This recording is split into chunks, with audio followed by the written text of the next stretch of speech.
Barack Obama was raised by communists. His father was a communist.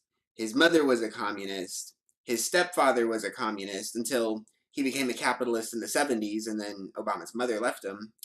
His grandfather was a communist, and he wanted young Barack to have a male role model in his life, so he arranged for the notorious communist Frank Marshall Davis.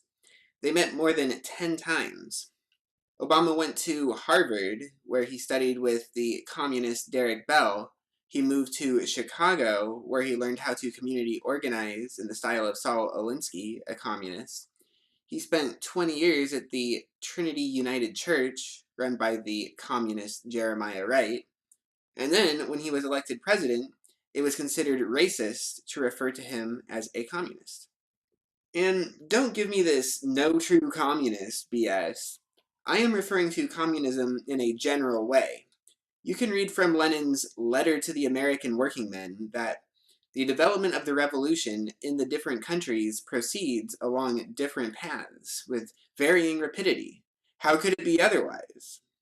Communism isn't just one thing set in stone for all time.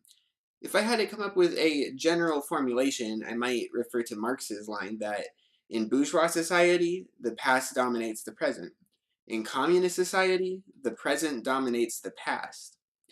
Kind of makes you think of, well, what, do you want to go back to the 1950s?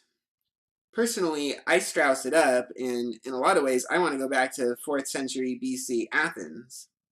And by the way, none of this has been a criticism of communism per se. I'll save that for a separate discussion.